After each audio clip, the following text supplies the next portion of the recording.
Hello, assalamu alaikum wa rahmatullahi wa barakatuh. I wish to welcome you back to this session, that is lesson 4. We covered, actually completed the topic 1, that was in the last 3 lessons. That is about introduction to ICT, introduction to computing. So that topic was covered last 3 lessons. So if you missed them, please go back and try to subscribe on my YouTube channel, that is at Chams Faizo, or check on my TikTok account, that is still at Chams Faizo IT Doctor. I am Chams Faizo IT Doctor Facilitator. Still, I'm gonna take you through computer management. That is our topic 4. Actually, topic 2, lesson 4, and yes, still in fiber. This content actually assists both teachers and students or learners. Background says interacting with computers and other systems for the first time is one of the most challenging tasks. However, system developers invented storage media, system administrative tools, services, and programs, menus, graphics, commands, and most interestingly, with visual interfaces to facilitate the interaction and dialogue between the system and the user. It is important that the learner is introduced to general operating system environment, common files and folders, plus their management and basic utilities. So here we know that interacting with the computer is one of the most challenging things, actually, most especially if you are doing it at the first time. So we need to take you through how you can manage computers. So this is the learning outcome. The learner should be able to demonstrate that he can efficiently manage files. That's why we are looking at computer management. Then we have the subtopics which we are going to be looking at. For example, we have specifications. These are specifications of computer. In case you're planning to have one, what are some of the specifications or the properties you should consider too? We have booting processes. This is how we switch on or switch off the computer. And lastly, the file management, how we can create files and also create folders to manage files. Computer specification, these are several computer systems. There are several computer systems available on the market that can be acquired as office or personal computers plus other related gadgets. You can decide to buy a computer for your own good, or you can buy a computer for office work. So it's up to you, but you need to buy one. What are some of the factors you should consider? One, we have the computer platform or the model.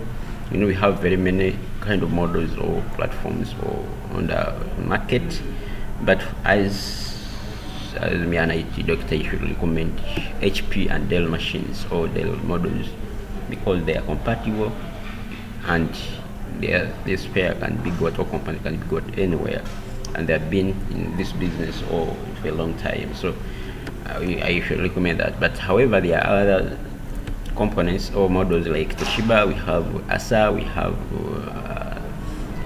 you can talk of what we call Apple. We can talk of Asus. Those are all even more. You have Macintosh, we have Lenovo. Those are all other kind of platforms or models you can get. We can look at display devices or monitors. These are CRT or cathode ray tubes and LCD, that is liquid crystal display monitors.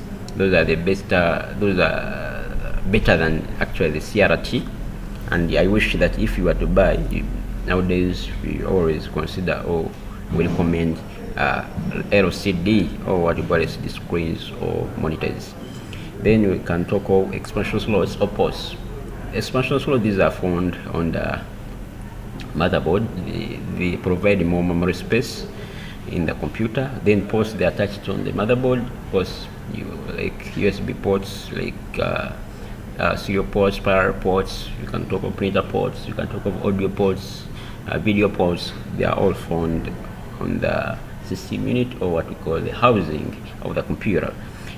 Then we can talk of costs of the system components and development, or the price. The price of these components also matters a lot. In case you are planning to buy one, you should consider how much does the keyboard buy, can get, how much can you buy a mouse, how much can you buy a keyboard, how much can you buy a printer. So it depends on those components. Then we have PC casing. Then when it comes to PC casing, PC stands for personal computer. However, here, when we are considering the housing, how that laptop looks like, matters a lot. There are those which are slim, they are heavy, they are big, they are small, they are portable, so it depends. And when it comes to these desktop computers, you can talk of tower casing and standard casing, what called desktop casing. Here we shall recommend the tower casing, because here that's where we put a monitor on top of the system unit, or that case. Then the standard case, that's where we press a monitor side and also we press a system unit side. This one can always consume a lot of space, Then we have needs of organization or a person. So if you are to buy a computer, what kind of use, what are you planning to use that computer for? If it is for your personal use, what are you going to use that computer for? If it is for your organization, what kind of devices are you going to use for? So it depends on the use of the organization, or the use, or your personal use. What are those needs you need for? So you may need to buy a computer just to type, or for certain purposes. So or you may need a computer maybe to play games or to play movies. It depends on the use or the needs. Then the capacity of the hard disks or sizes or DVD writer. We consider all this if you have to buy a computer. At least you should buy a computer which has at least 250 GBs or even 500 GBs if it's possible. Nowadays even how terabytes. You can buy at least 1 TB. That's better actually. Then we can also consider capacitor of RAM size. The better should be at least 4 GB, at least 4 GB of RAM. However, we have more like 80, like 16. So it depends, but at least if you have 4 and above, you can still catch up. Then we have the processor speeds. That is, we measure processor speed in gigahertz or in hertz. You can consider here 1.6 gigahertz, up to 3 gigahertz. We have processor like i3, i5, i7, plus generations. We have those in 4th generation, 5th generations, 6th generation, 7th generation, 8th generations. So if you have one of these kind of computer with these processors, I think it can take you through. Then you have durability of the battery. This one, when it comes to laptops, actually what makes a laptop is a battery. If you have a laptop which is direct, which is used on power, my friend, that's know that you have a desktop, not a laptop. So at least a battery should last at least 3 hours, but the better one should last for 6 hours and beyond. Then we have source of the system and components. Where can you access these components in case you need one? In case you need a keyboard, in case you need more, you need to leave your district or your city to go and get a mouse from Kampala or any other place, or in Dubai or in Kenya. It depends on where those source of system components, where can you access them very fast. It depends. So make sure you consider that also. Environmental concerns. Don't get machine which are going to disrupt the environment. Available employee skills. How much do you know about computer? That's what matters a lot. How much you know about computer. You may buy a computer which you cannot use. You can buy, for example, if you're a beginner, at least you don't start with Windows 11, you can, or Windows 10, it may distract you. This you should start a computer with Windows 7 or Windows maybe 8. To start with those ones, you can be able to use that computer very well. Then we have HDMI port, or what we call USB port, webcam display, Wi-Fi, Ethernet LAN, RJ45 Bluetooth speakers. These are very important components on a computer. They are very, very important. So before you buy a computer, make sure that it has HDMI port. Because nowadays we have screens where people need to project using HDMI port. Even the screen TVs, the flat screen TVs we have at home, they always use also HDMI ports. USB ports. These ports are actually very important. People use carry files and they try to use that. Then we have webcam display. This one, it also helps us to attend or handle online classes. You get it. Then we have what we call Wi-Fi. This is the source of internet where people always use it almost on a daily basis. People always want to use Wi-Fi. Ethernet LAN, that port must be there, where we connect the RJ45. That's the network cable, or the Ethernet cable can connect the internet on the network. Then you have Bluetooth. Bluetooth is a very important component on a computer where people may need to transfer files maybe from their phones to their computer, or even there is what we call tethering. So that is also very important. Then we have speakers. You may have to test the sounds of the speakers. Then you have operating system. Operating systems matters a lot, but this one depends on how you want your computer to run. For example, we have Windows 7, we have Windows 8, Windows 10, Windows 11. So it's better, but the best Windows right now, which is updated, is Windows 11. That's what I can recommend to install on your machine in case you get a laptop. Then we have Microsoft Office also. At least you should have a computer with Office 16 or above. If maybe you are not unable to get at least, you should get that 13 to 13 and above. Then you have graphics. The machine must be having graphics to help it to run most of the operating or application program efficiently. Then you can talk of the warranty, and that is the very important thing. Most of the devices we buy, they are not provided warranty, so at least you make sure that if you are to buy a device, make sure to provide it along. It's given along with it. Provided along with a warranty, at least 6 months or even beyond. Others provide or give a month, others give a year, or 2 years the warranty. So warranty is very important.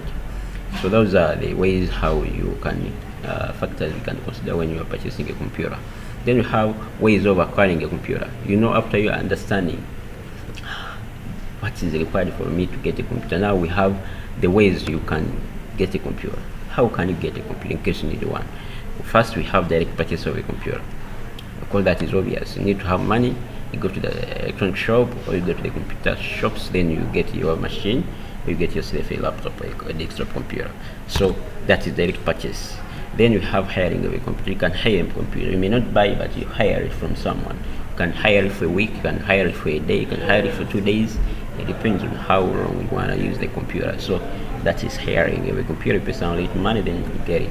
Then borrowing of a computer. In case you don't have money, you have friends, you have connected somehow, you can just borrow a computer from someone, then you start using it for some time, maybe week, maybe month, maybe year. Depends on how long you are planning to use a computer. Then you have lease of a computer.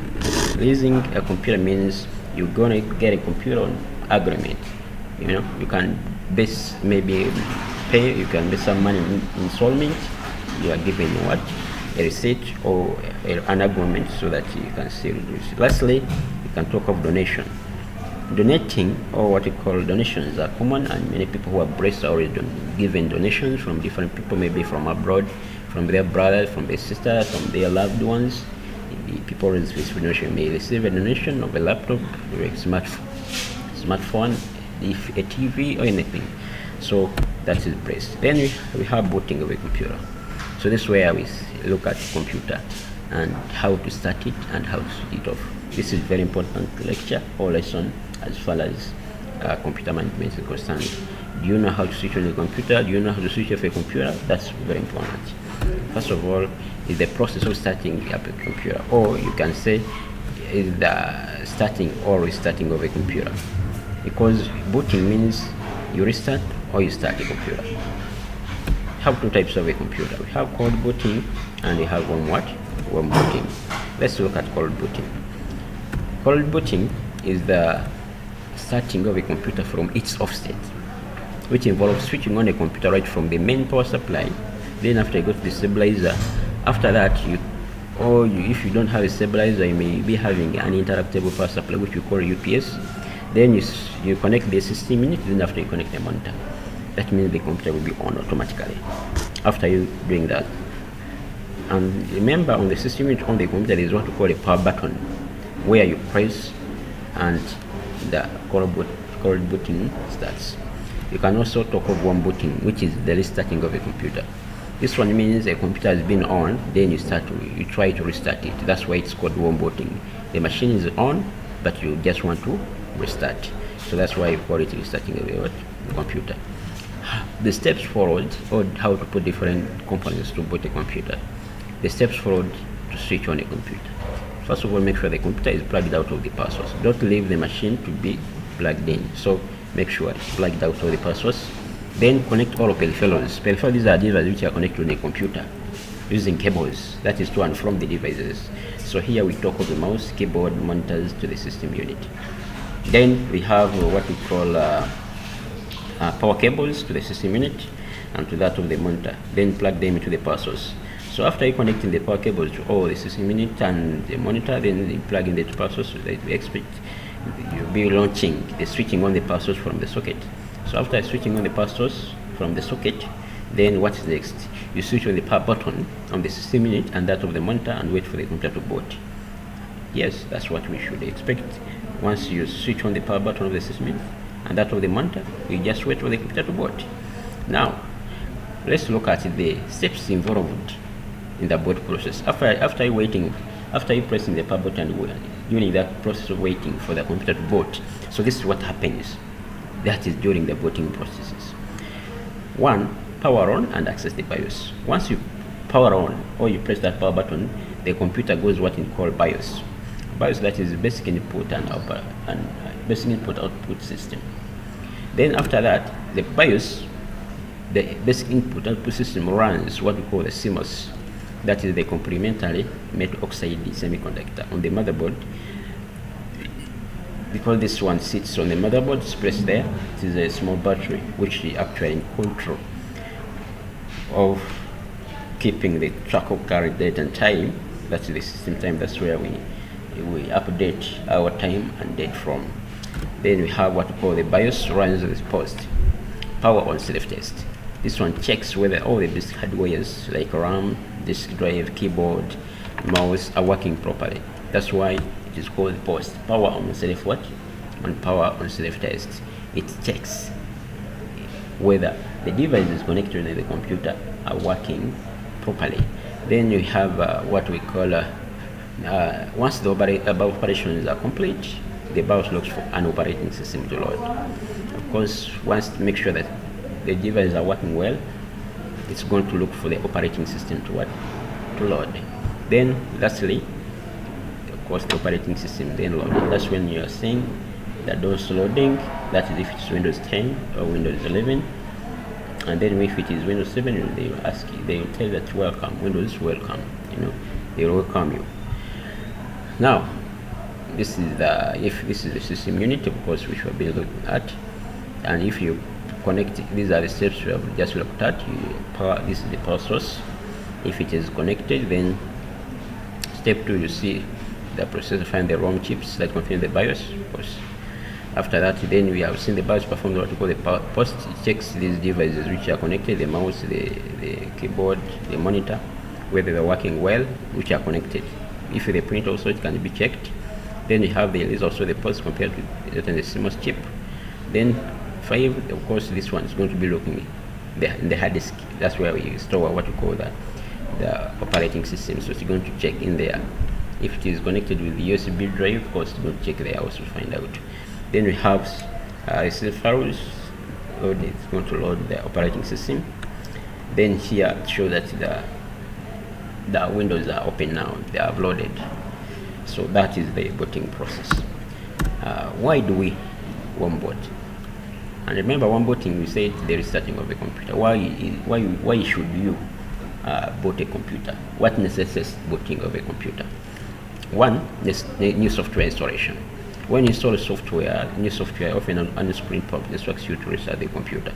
You will get that on-screen prompt, which instructs you to restart your computer. We have new hardware installations.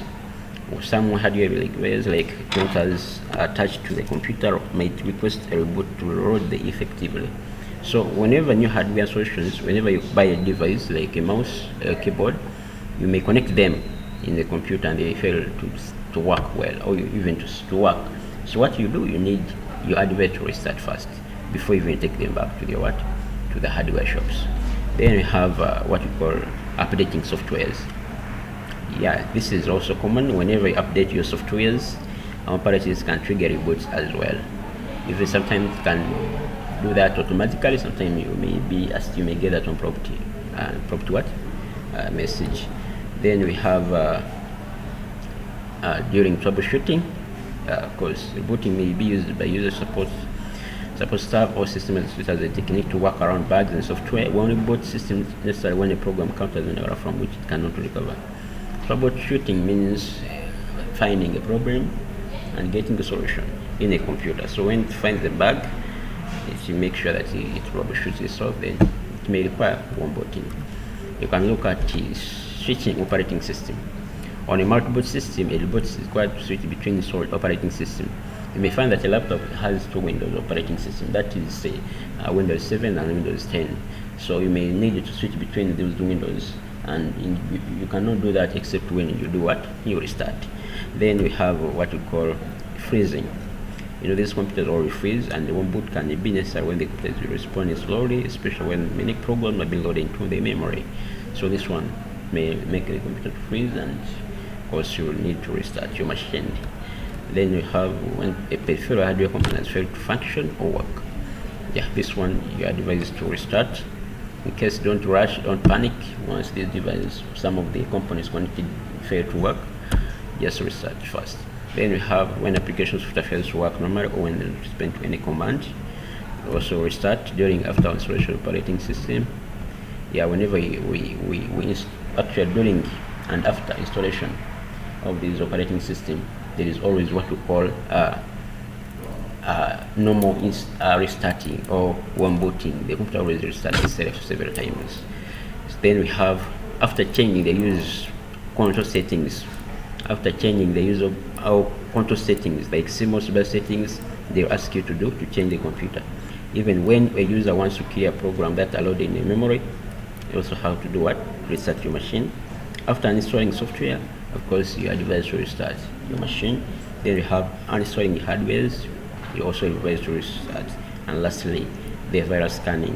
Whenever we're done with virus scanning or malwares, you have to always do what we call warm booting the machine.